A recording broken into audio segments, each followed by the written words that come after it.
Democracy में असल power किनके हाथ में होती है? जिनके हाथ में पैसा होता है। डेमोक्रेसी ऐसे ही चलती है ना भाई। नेता वोट खरीदते हैं, पार्टियां नेताओं को खरीदती हैं और पार्टियों को सरमायादार खरीद लेते हैं।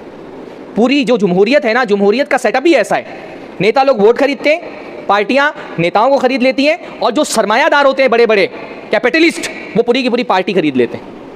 ये जो लीडर होते हैं ना डेमोक्रेसी के अंदर, ये तो सिर्फ मुखड़ा होते हैं, चेहरा होते हैं। असल इनके पीछे पावर किनके हाथ में होता है? सरमायादारों के हाथ में होता है। और हम हिंदुस्तानियों से तो इस बात को कौन समझ सकता है? सारे लीडर सिर्फ चेहरा है, पीछे से कंट्रोल किनका है?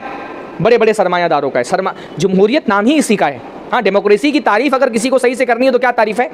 Government of the capitalist, by the capitalist, for the capitalist. सरमायादारों की हुकूमत, सरमायादारों के जरिए, सरमायादारों के लिए। डेमोक्रेसी में जिस कम्युनिटी के पास पैसा है, स्टेक उसी के हाथ में, पावर उसी के हाथ में। आप इसलिए देखिए ना, हिंदुस्तान के अंदर पारसी कितने फीसद होंगे?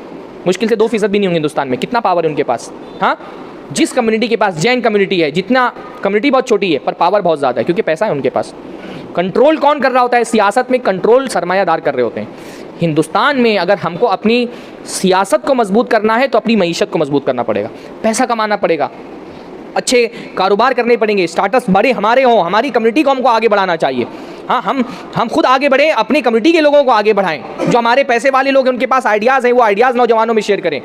आपके पास नौकरियां हैं, जॉब्स हैं, आप अपने नौजवानों को मौका दें।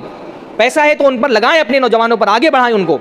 कोई आदमी कम्युनिटी का अकेले तरक्की नहीं कर सकता अगर उसकी कम्युनिटी पीछे रह जाए तो। कम्युनिटी आपके साथ तरक्की करती है, आप कम्युनिटी के साथ तरक्की करते हैं। हमारे यहाँ और सारी जगहों पर मसला कैसा होता है ना, हर कम्युनिटी में लोग आगे बढ़ते हैं तो कम्युनिटी के लोग उनको सपोर्ट करते हैं। हाँ, उनका हाथ खींच करके आगे लेकर के आते हैं। हमारे यहाँ कोई मुसलमान आगे बढ़ता है तो लोग पैर खींच के पीछे कर देते हैं उसको। हम अपने लोगों के दुश्मन होते हैं।